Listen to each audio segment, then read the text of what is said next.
Muchas gracias, Rosa, por acompañarnos en Contrapuntos. Acabas de publicar Cómo hemos llegado a esto, que es una recopilación de tus artículos en la prensa y que trazan el arco de tu vida pública, desde tu militancia en el PSOE hasta la salida de OPyD y tu papel hoy más inscrita en la sociedad civil.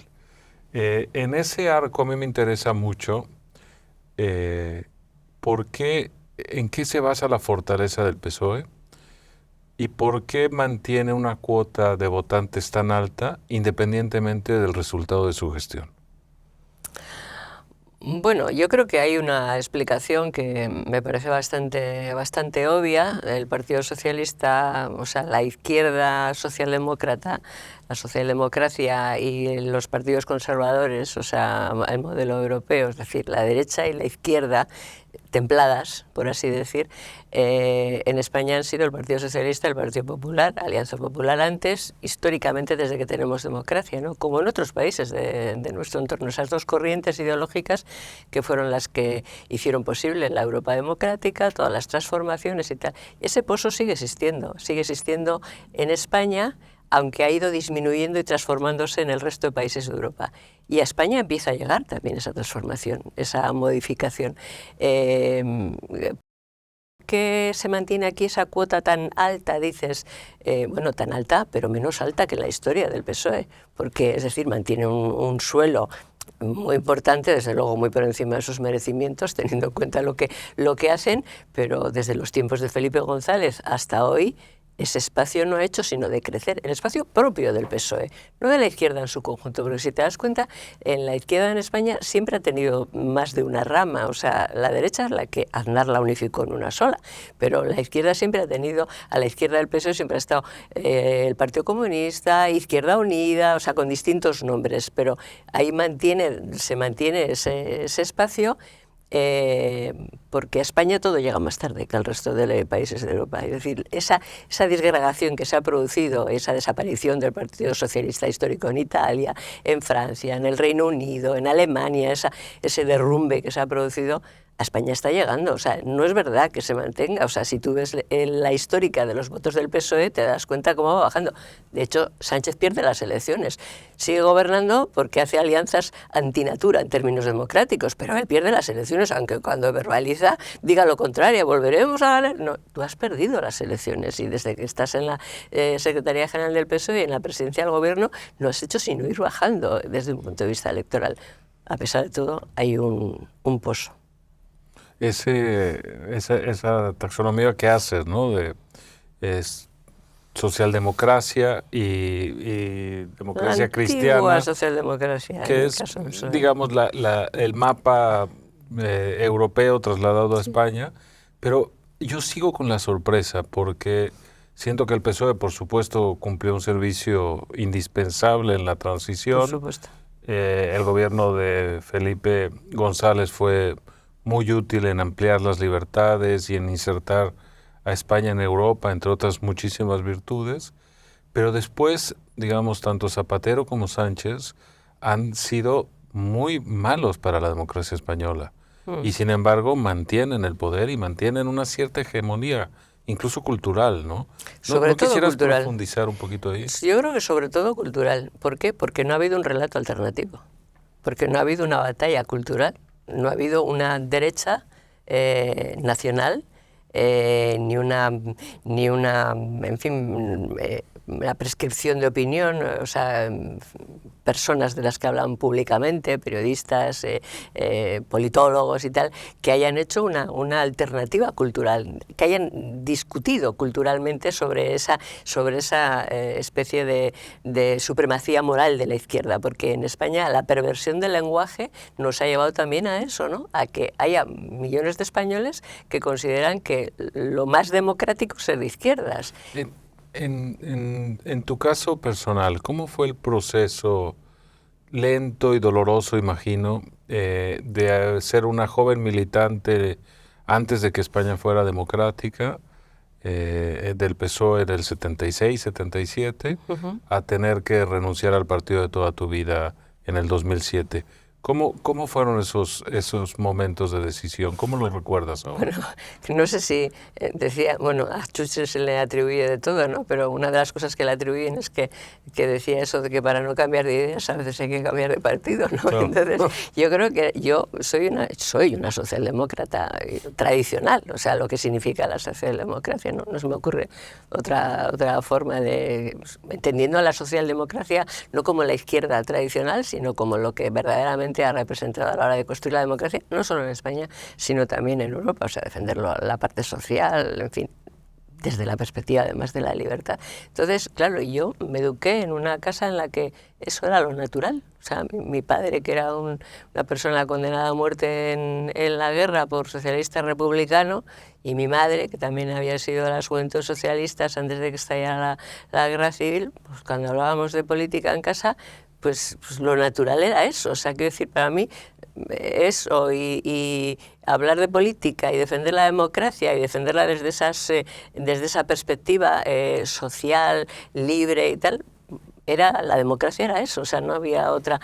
Entonces, bueno, yo me afilié al Partido Socialista, a la UGT primero, al Partido Socialista después, en los primeros años, vamos, en el 76, y me presenté en unas listas, o me presentaron en unas listas, porque en las listas del Partido Socialista, como las de la derecha nacional en Euskadi, el PP o Alianza Popular, entonces íbamos los que nos dejábamos, no vamos, o sea, en toda España había peleas por ir en las listas, sí, siendo del PSOE o siendo de Alianza Popular o Partido Popular, allí iban los que se dejaban, y bueno, pues yo me presenté en las listas desde el principio, y una vez que sales del armario, pues ya estás en la calle, y más en el País Vasco, una vez que has dado el paso, ya, a lo mejor si hubiera vivido en Soria, pues ya me hubiera dedicado a otra cosa unos años después, pero allí había que dedicarse a esto, a defender la libertad y tal. Entonces, a ver, cuando el Partido Socialista dejó de ser lo que a mi juicio tenía que ser un partido nacional que defendiera la misma posición política en toda España, que defendiera la libertad y la igualdad en toda España, que supiera quiénes son sus enemigos y quiénes son sus adversarios, que actuara en consecuencia, que no se sintiera más que nadie, pero tampoco menos que nadie, en fin, lo que a mi juicio representa eso, pues el día que el Partido Socialista, que yo consideré no solamente que estaba traicionando eso en la época de Zapatero, sino que desde dentro no podía cambiarlo, porque yo durante mucho tiempo me resistía a irme. O sea, yo escribía, estaba en el Partido Socialista, escribía artículos, estaba en Bruselas, era la presidenta de los socialistas españoles en Bruselas, y seguía escribiendo, argumentaba. Yo estaba convencida de que desde dentro se podía cambiar y que el Partido Socialista tenía que volver a la senda de lo que fue un partido nacional que construyó junto con los populares españoles, con la derecha española, la democracia en España, que hizo la transición, bien que algunos la hicieron renqueando, porque acuérdate que el Partido Socialista pidió la abstención en el referéndum de la ley de reforma política, es decir, que había un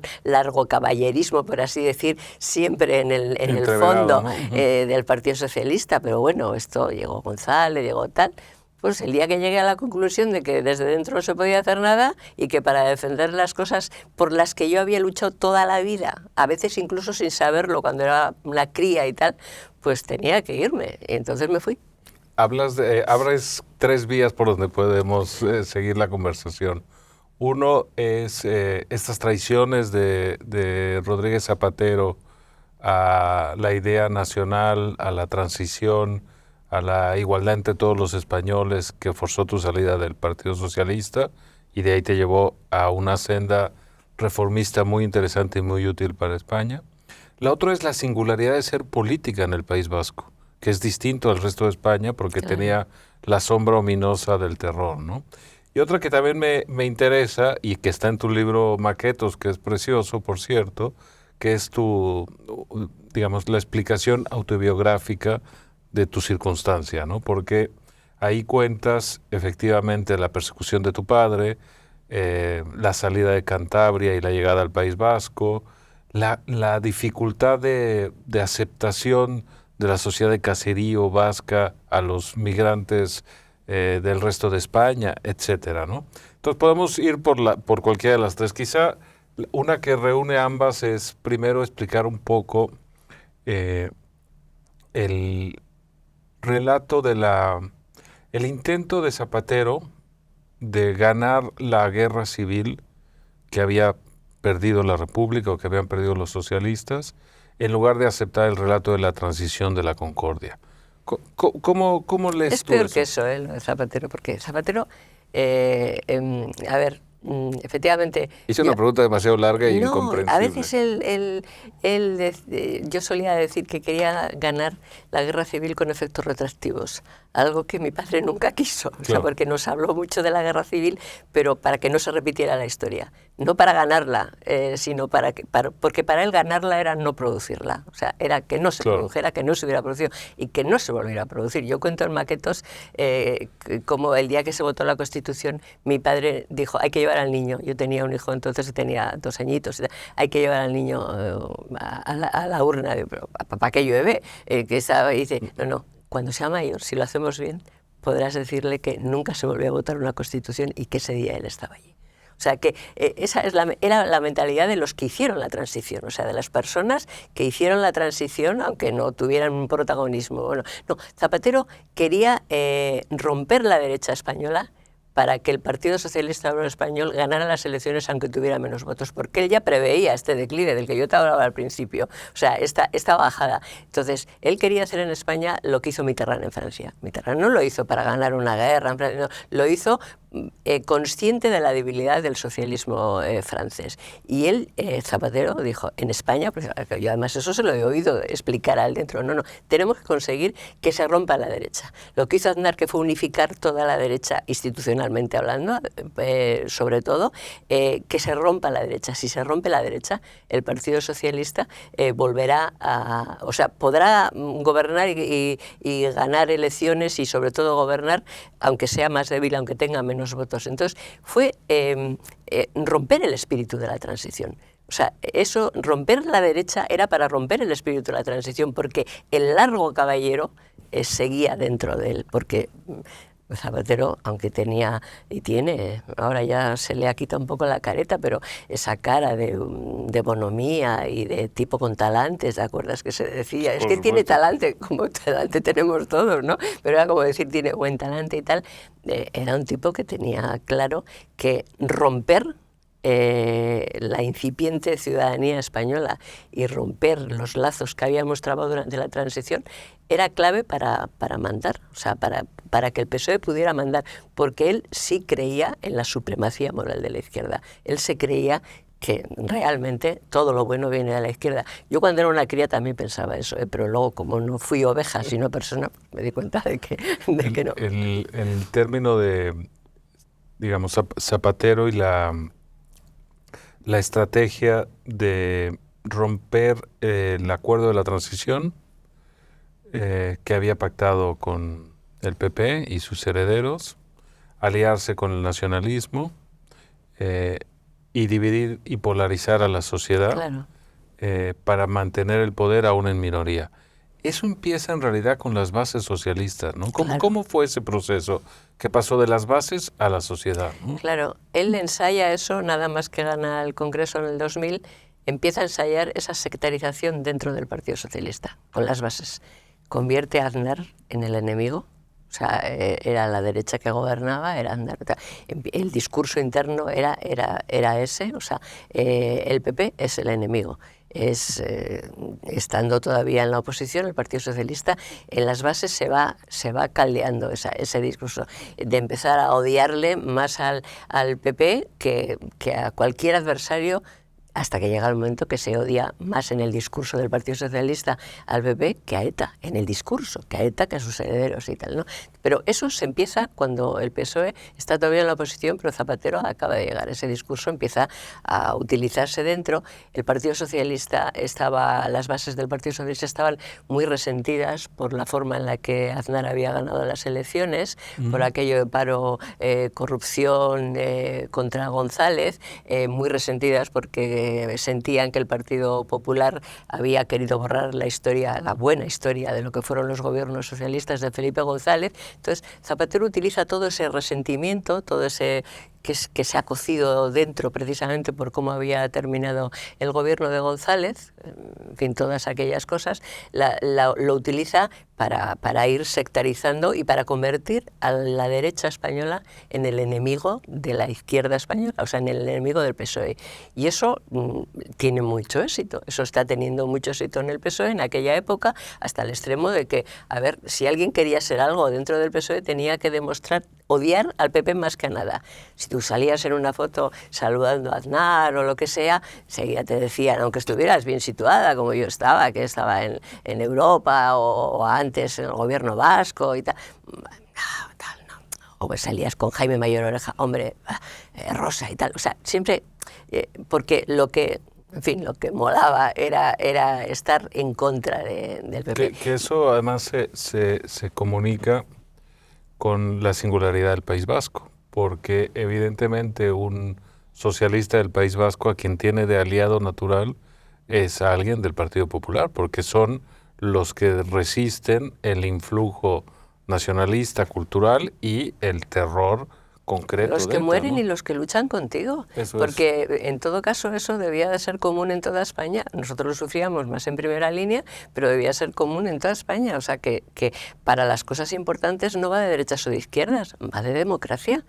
O para construirla o para construirla en la transición, para mantenerla después, o sea, y para profundizarla y para reforzarla y tal. Entonces eso es, ¿cómo te diría yo? Como de preescolar de democracia. Entonces, en el País Vasco se vivía con más fuerza, pero porque, en fin, porque, a ver, es que es eso que solíamos decir. A ver, es que en los campos de concentración o de exterminio no le preguntas al de al lado, oye, ¿tú aquí por qué estás? ¿Por homosexual? ¿Por comunista? ¿Por tal?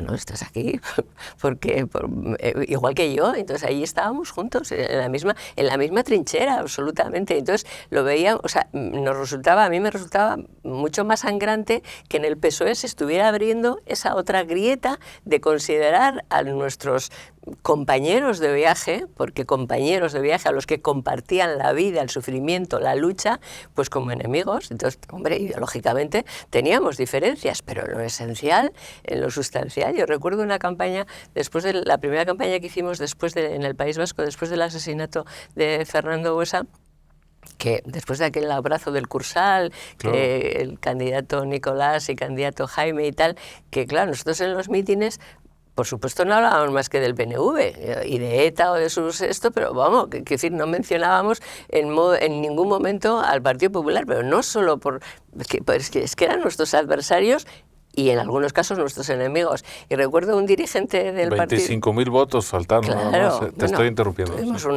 un resultado extraordinario. Lo que pasa que como la dinámica era que no querían que ganáramos, incluso desde el PSOE a nivel nacional... Para no desalojar al PNV, eso es, ¿no? lo cambiaron inmediatamente. Claro. En fin, oye, el discurso del método escribió al poco de nada quién era director jefe entonces en el País al día siguiente, porque realmente no querían que termináramos de ganar. Pero recuerdo un dirigente nacional del PSOE en un mitin en Vitoria sentado al lado mío mientras yo estaban interviniendo uno tras otro, que me dijo, es que yo no sé qué, y él tenía que salir a hablar, es que yo no sé qué decir, porque claro, yo en los mítines solo hablo del PP, entonces llevábamos 5 o 6 intervenciones. Bueno, entonces Zapatero eso lo quiso quebrarlo para mantener una hegemonía sin votos, menos votos, más radicalidad, para conseguir más hegemonía, ¿no? Y lo quiso romper. Y a ver, el Zapatero es el primero que cavó la zanja, y además lo explicaba, hay que cavar una zanja. ¿Te acuerdas también en una entrevista? No, hay que radicalizar con Iñaki Gabilondo y tal, hay que cavar una zanja, ¿no? Cavar una zanja no era cavar una zanja entre los militantes del PSOE y los militantes del PP, era entre españoles, porque éramos los que juntos habíamos construido la democracia en España, habíamos empezado a vertebrar, se había empezado a construir esa, en fin, incipiente ciudadanía nacional que en España no la ha habido, ¿no? Entonces, esa zanja que construyó, que cavó Zapatero, a esa zanja este tipo, Sánchez, le quiere poner el muro. O sea, pero es una construcción empezada antes. Uno puso los cimientos y el otro está construyendo el edificio. Con fracturas muy graves, decíamos, una traición a la transición o cómo se lee la historia de la transición, pero quizá la más grave que cuentas en este libro, pero lo habías contado ya antes, en Porque tengo hijos, que es la traición a la lucha contra el terrorismo. Eso empieza con Zapatero también, ¿no? Claro. ¿Cómo se da ese proceso? ¿Cómo lo vives? A ver, con Zapatero es que es como una... Zapatero es un tipo que se va adaptando, ¿no?, a la circunstancia. Primero él, cuando ve que la radicalización en las bases tiene éxito, porque nadie de los que está en contra dentro del PSOE se le levanta, él ya toma nota. Dice, Claro. bueno, esto tiene éxito. Entonces, Es interesante eso que dices y te interrumpo un segundo solo porque me sorprende en muchos de los artículos cómo le reclamas a los socialistas que digan en público lo que te dicen en privado. claro. Que todo el mundo te escribe tus artículos y escribí te los artículos y me celebran, decían, ¿no? oye, muy bien y tal, y yo, pero bueno, dilo públicamente, estás en el Claro. Comité Federal, dilo. O sea, y dice, bueno, no, es que al principio se decía, no, es que este no tiene dos tortas, ¿eh? Entonces a Felipe ibas ahí en el Comité Federal, te levantabas y le dabas plis, plas, plas, le contestabas o lo que sea, pero Felipe, este no, claro. Y entonces, si le tumbamos, las bases del PSOE no nos lo van a perdonar, porque como venían de ese resquemor y tal, si le tumbamos a este que acaba de ganar el Congreso, no nos lo van a perdonar. En definitiva era, no seremos nada, yo no volveré a ser elegido en mi agrupación local para nada y tal. Pues era una autocensura por interés. Sí, porque la idea de que este está débil y tal, no, era porque las bases no iban a consentir que te metieras con alguien del PSOE, porque eso lo consideraban avalar a favor del PP. Si te metías con alguien con Zapatero, era que estabas ya a favor del PP. Mis artículos inmediatamente era eso. Claro, es que está a favor del PP y tal. Bueno, cada vez que hacía una crítica. Pero a mí me llamaban, pero claro, y nadie públicamente lo planteaba. Pero te interrumpí porque estabas diciendo esa radicalización de las bases pasa al gobierno también, ¿no? Claro. Y lo activa en el pacto, rompiendo el pacto antiterrorista. Sí, ¿no? pero fíjate tú que él propone el pacto antiterrorista. Cuando era oposición. Cuando era oposición. Ciertamente no lo escribe él, eso sale de nosotros, del País Vasco, Nicolás, yo misma, en fin, los que estábamos, la idea de hacer de suscribir ese gran pacto. Pero él lo propone, Diego el Zapatero lo propone, Aznar lo coge y ese pacto se hace. Bueno, porque en aquel momento lo que se necesitaba, él necesitaba para hacerse una imagen de persona pública y de líder y todo esto, porque él venía de lo desconocido. Que a Zapatero no le conocía a nadie cuando llegó a la Secretaría General del PSOE, pero desde el 85 era diputado, ¿eh? O sea, que lleva 15 años de diputado y no le conocía a nadie, lo cual es un mérito extraordinario. Exacto. O sea, llevan 15 años en el Congreso y que nadie sepa lo que piensas de nada. O sea, que no te conozca nadie más que en tu agrupación de León.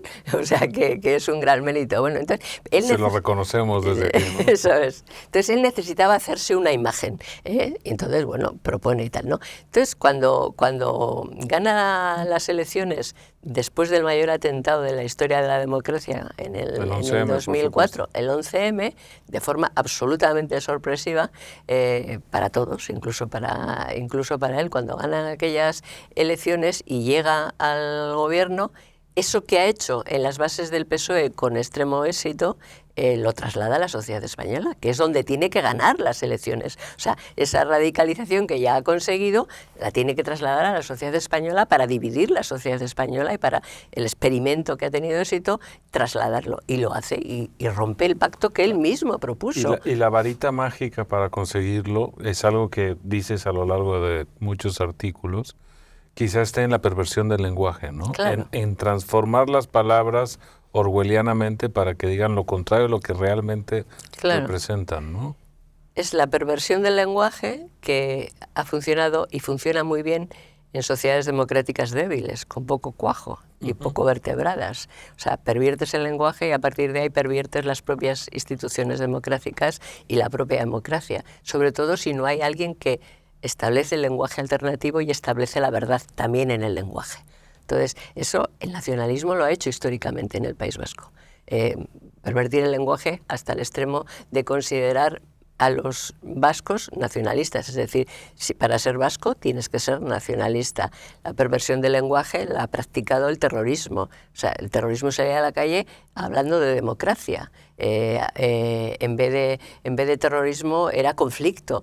Todo eso lo comprábamos los demás, es decir, que no particularmente cada uno de nosotros, pero eso se iba comprando. Bueno, Zapatero llega y empieza a utilizar con un gran éxito también esa perversión del lenguaje. La izquierda, progresismo es igual que izquierdas, izquierda es verdad, es libertad, es democracia, derecha es antidemocracia. Fue Zapatero el primero que empezó a llamar derecha extrema al Partido Popular, se nos ha olvidado, pero fue el primero que estableció que, digamos, la legitimidad democrática del Partido Popular estaba en cuestión.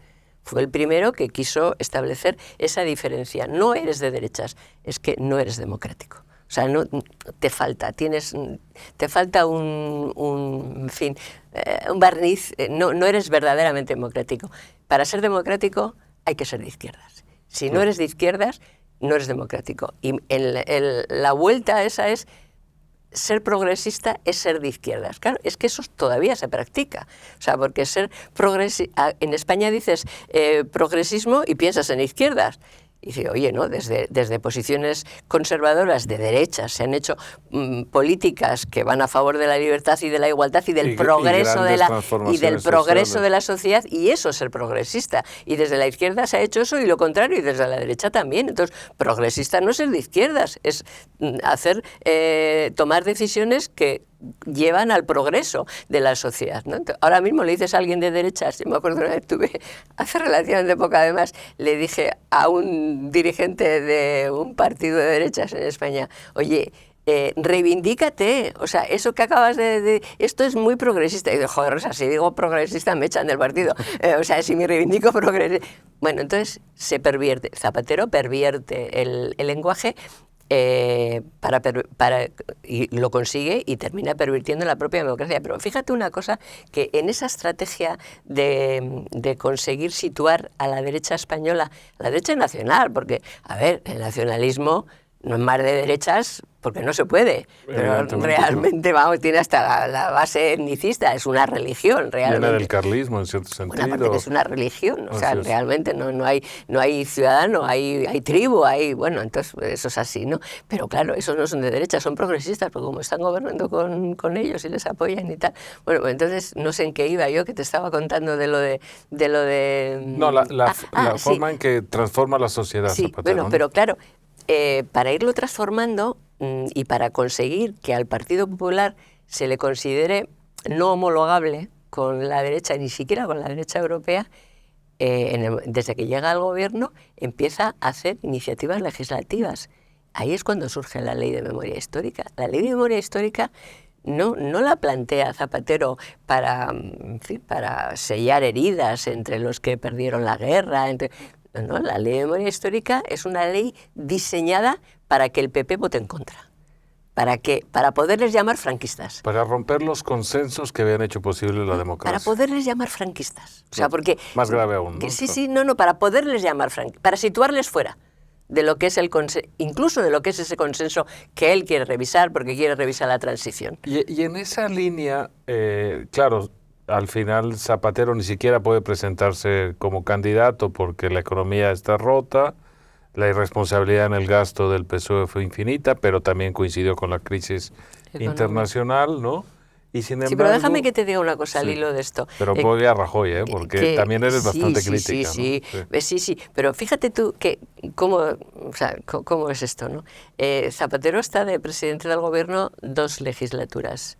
Lo peor lo hizo en la primera. En la primera fue en la que rompió todos los consensos que vinieron desde la transición. En la primera fue en la que cuestionó toda la vertebración, en la que rompió incluso los consensos a nivel europeo, trazó ejes diferentes, rompió el pacto antiterrorista, todos los pactos de Estado, hizo la Ley de Memoria Histórica. Cada vez que había una enmienda que el PP quería transaccionar, retiraban el texto original para que no pudiera votar a favor. Es decir, todo lo peor.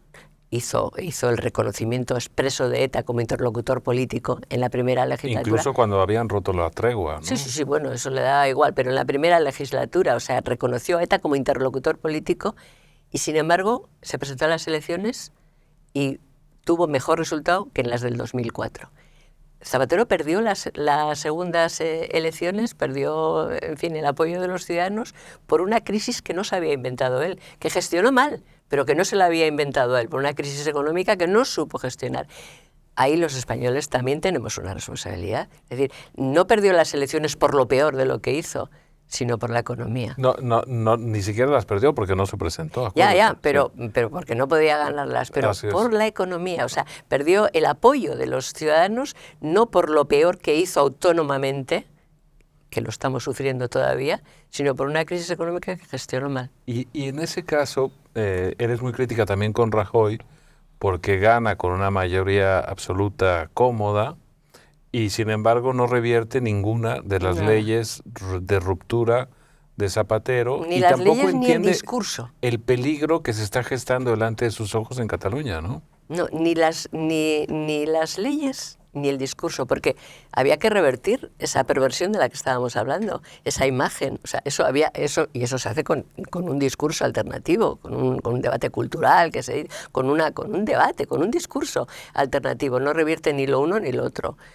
A ver, yo sostengo, y ahora mucha gente lo dice, que Sánchez no hubiera llegado nunca a ser secretario general del PSOE ni presidente del Gobierno de España si Zapatero no hubiera existido antes. Con un paréntesis, si después de Zapatero no hubiera llegado Rajoy, porque si Rajoy hubiera hecho lo que tenía la obligación democrática de hacer, que es revertir todo el desastre que había producido Zapatero, desde el punto de vista ideológico, desde el punto de vista de la cohesión entre españoles, en fin, de la unidad de la nación, del reconocimiento de la nación, de todo eso, si Rajoy, con la mayoría que tenía, hubiera revertido eso, Sánchez no hubiera tenido esta oportunidad. Fue un buen gestor, era un gran parlamentario, pero no tenía estamina de líder político, ¿no? ¿O cuál sería tu retrato final de Fue un cobarde. ¿Fue por cobardía? Sí, por comodidad, por cobardía. ¿Podemos? Por falta de visión política también, porque, bueno, porque eso tiene mucho que ver con cómo ha sido la política en España, ¿no? Aquí no ha habido alternativa realmente, sino alternancia, ¿no? A que me toque, a esperar a que me toque.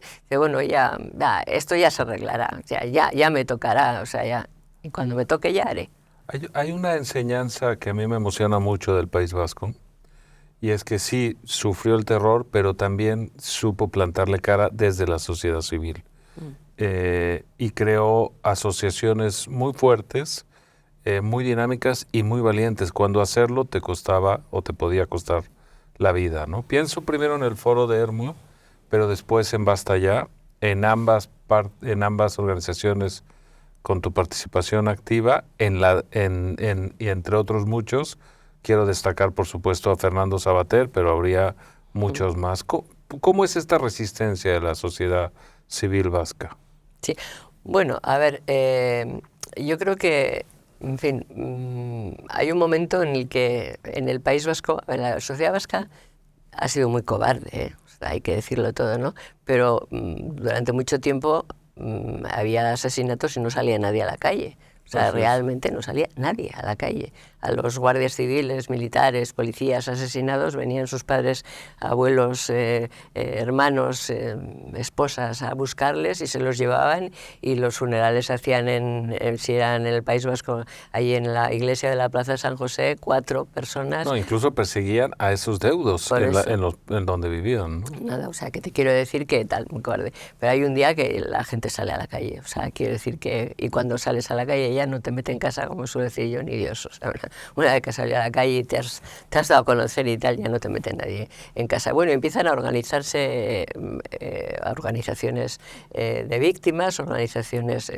Por supuesto está la Organización de Víctimas del Terrorismo, está Basta Ya, está primero el Foro de Ermua y más tarde Basta Ya. Yo participé de una manera muy discreta, desde luego, en el Foro de Ermua, que nace después del asesinato de Miguel Ángel Blanco, en fin, cuando sale toda la gente a la calle y tal, y bueno, y que tiene el efecto ese, ¿no?, dinamizador de que, oye, salimos a la calle, hay un atentado, salimos a la calle, nos juntamos, nos vertebramos. Pero llega un momento en que una serie de personas, entre las que estoy, desde luego Fernando Savater es definitivamente clave, casi todos guipuzcoanos, ciertamente. Yo soy vizcaína, pero digamos el corazón está en Guipúzcoa.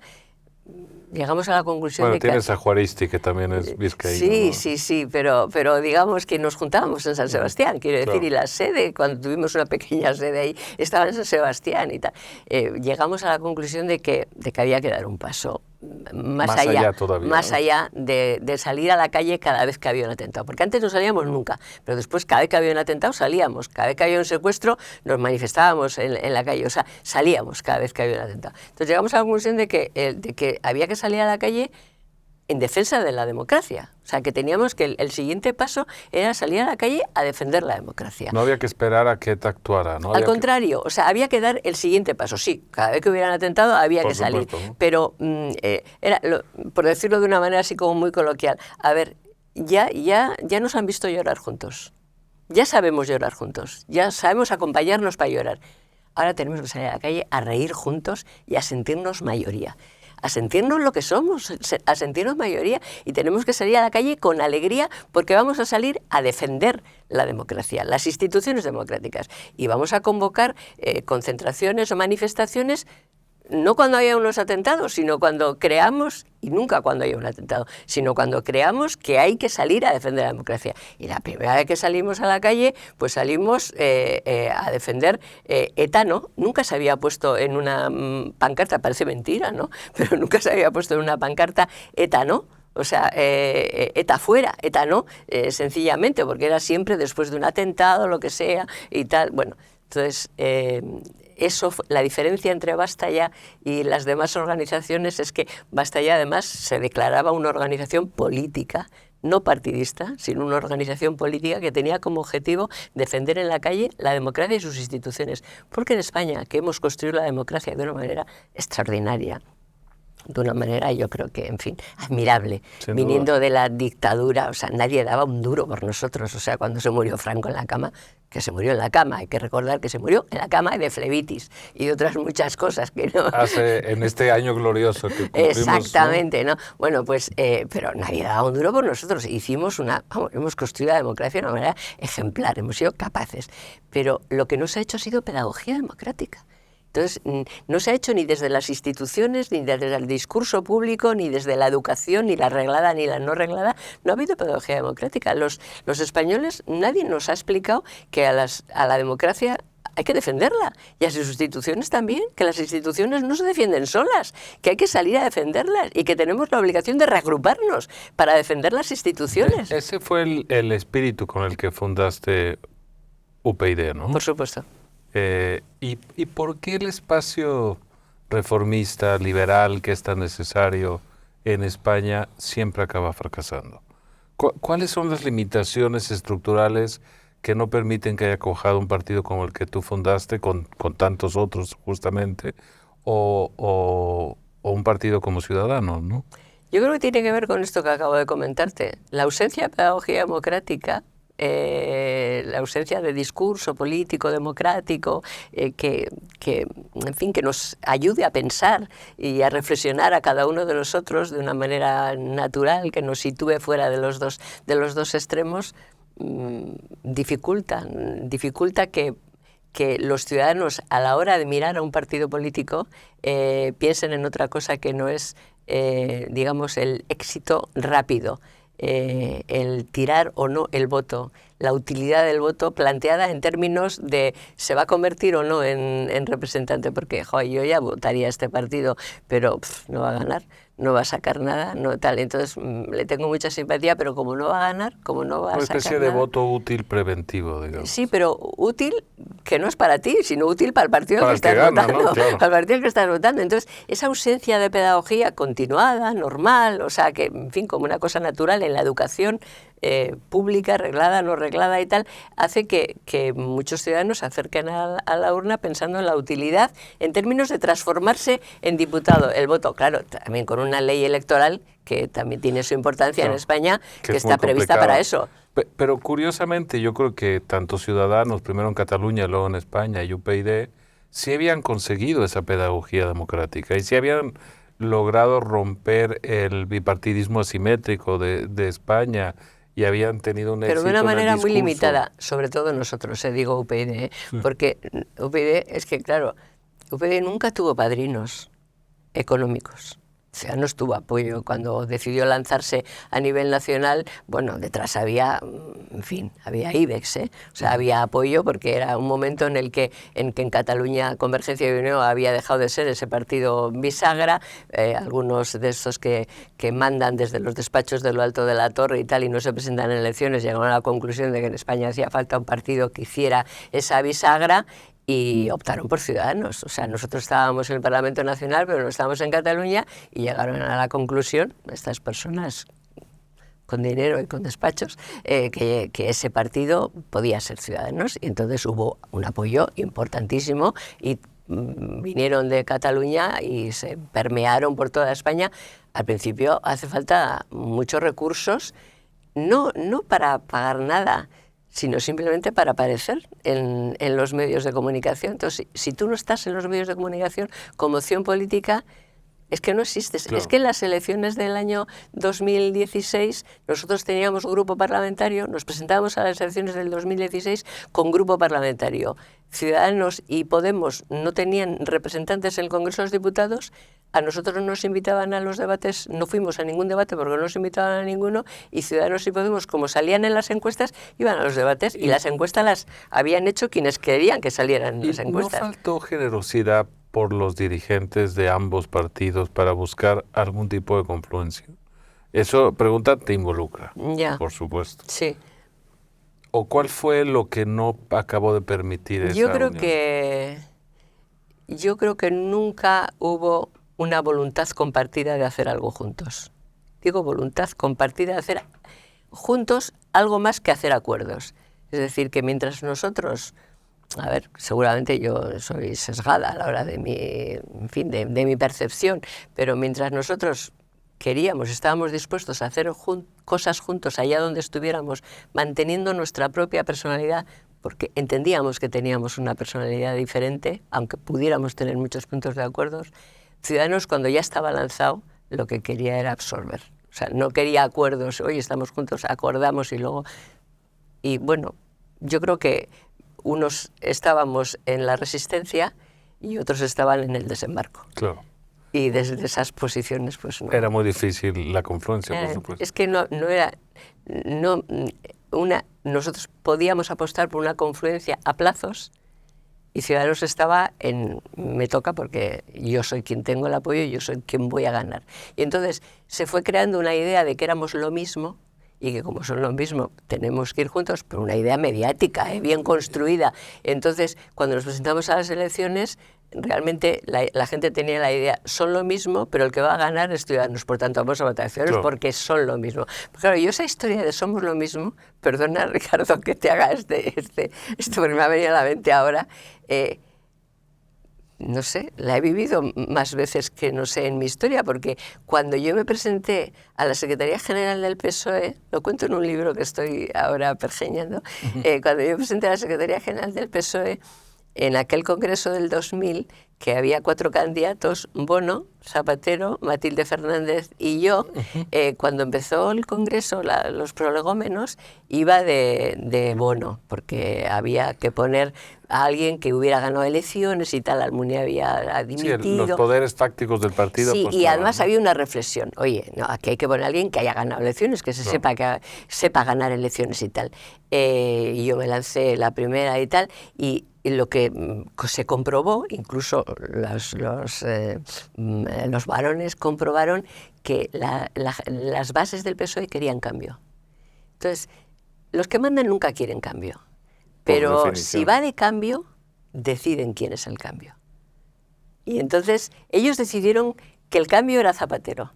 Entonces, cuando pareció que iba de cambio, cuando se vio que iba de cambio, decidieron, hay que apostar por el cambio. Entonces, la que había lanzado la idea del cambio era yo, pero claro, yo es que no había pedido permiso a nadie para presentarme. Te pasó en el PSOE y luego te pasó por pero fuera, es que en el PSOE, ¿no?, me decían en aquello, pero joder, ir juntos, si es que sois lo mismo. Digo, pero ¿cómo que somos lo mismo? Pero ¿cómo que somos lo mismo? Pero ¿tú sabes lo que piensa Zapatero de algo? Hombre, no, pero somos lo mismo porque no sabe lo que piensa de nada. O sea, claro, parece que somos lo mismo porque sonríe y tal, no sé qué. Entonces yo esa historia de sois lo mismo y como sois lo mismo, pues vamos a votar al que de los de lo mismo parece que va a ganar.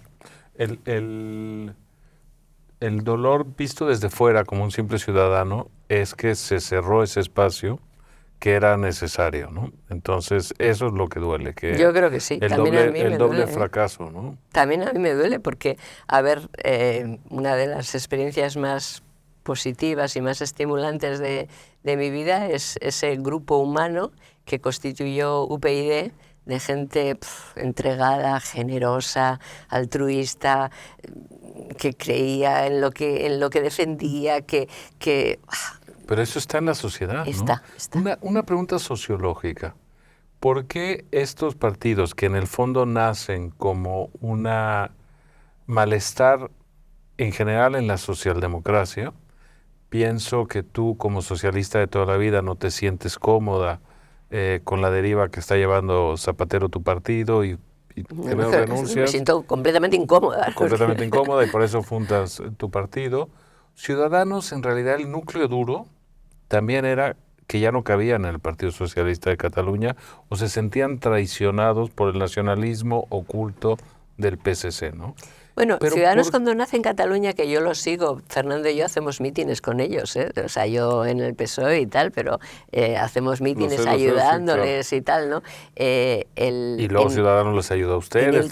En el corazón de Ciudadanos, en el momento en que nació, su objetivo fundamental, que además era catalán solamente, su objetivo fundamental era conseguir que el PSC volviera a sus raíces. Eso es. No querían, no querían ser un partido, sino querían que el PSC, bueno, querían ser un partido, no fuera nacionalista, pero para, ¿no?, que el PSC claro, dejara de... Pero mi pregunta es, ¿por qué cuando nacen estas alternativas a quien le quitan votos es a la derecha democrática y no al socialismo?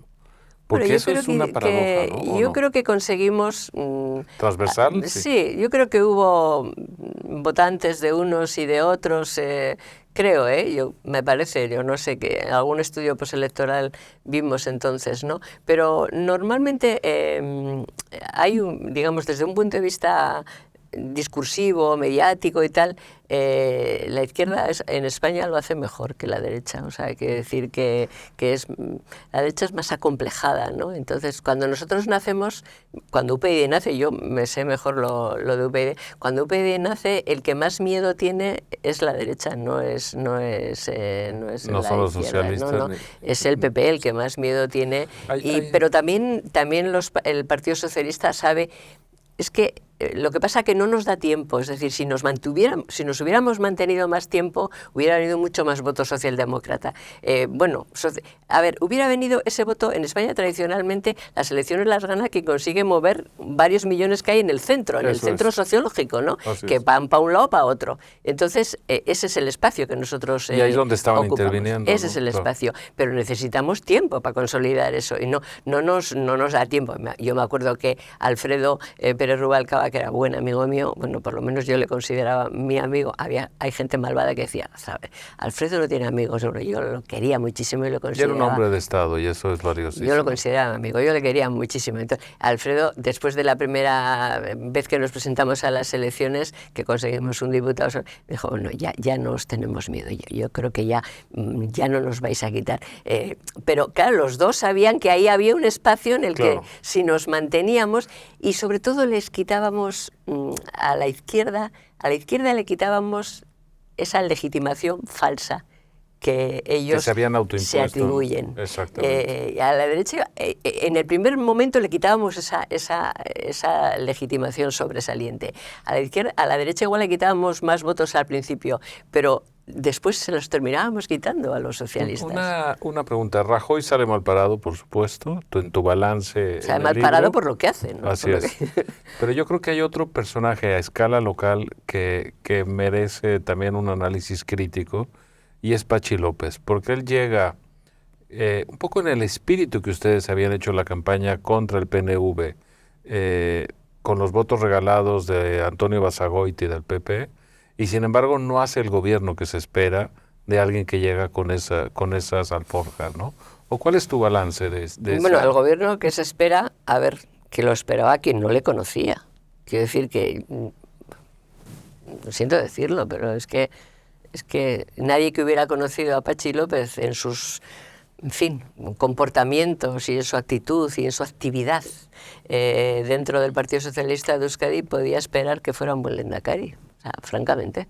O sea, francamente, es que está muy por encima de sus capacidades. O sea, cada uno de los puestos a los que ha llegado, que ha tenido la gente de conocimiento de él, han estado siempre muy por encima de sus capacidades y ha hecho lo que quienes le conocíamos, pues esperábamos de él. O sea, en fin. Creo que has dicho claramente lo que piensas. No podemos acabar la conversación sin hablar, aunque sea brevemente, de Pedro Sánchez. Tu crítica a él es radical, muy, muy, muy fuerte. Yo la comparto, salvo en el tema de introducir una hipótesis psicológica para explicar su actuación.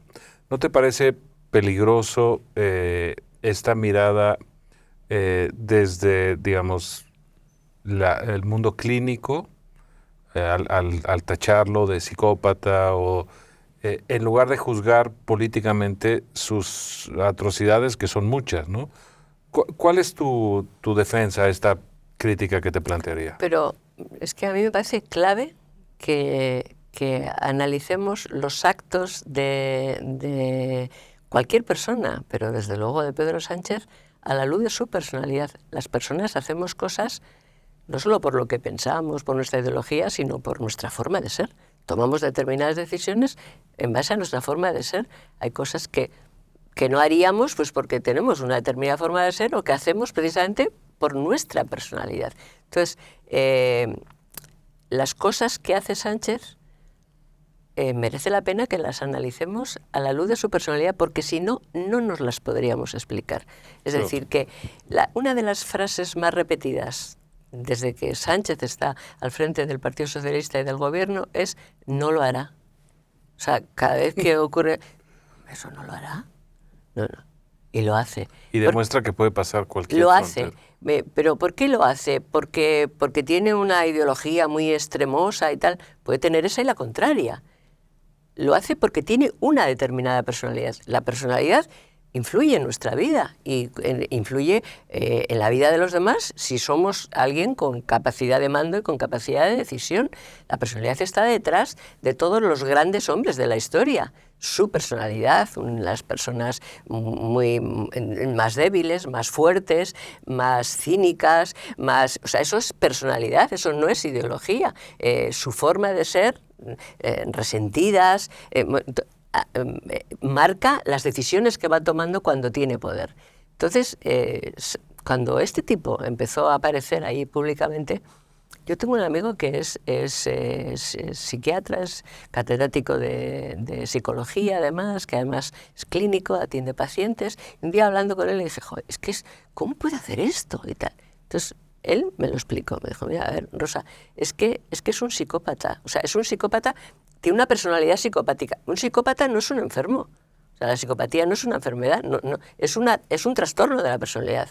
No es una enfermedad, no tiene cura, o sea, Es inherente, digamos. Un sociópata se va haciendo a lo largo de los años, un psicópata nace, o sea, es una alteración de la personalidad. Entonces, y me explicó, a ver, tú ve viendo cada una de las decisiones que va tomando y ve analizando desde una perspectiva de su personalidad, o sea, cómo puede. Entonces, hay una característica de la psicopatía que explica lo de Pedro Sánchez. Es que lo de Pedro Sánchez no es de análisis, es de diagnóstico. De verdad, Ricardo, es que es de diagnóstico, no es de análisis. Solo desde el diagnóstico comprendes algunas cosas.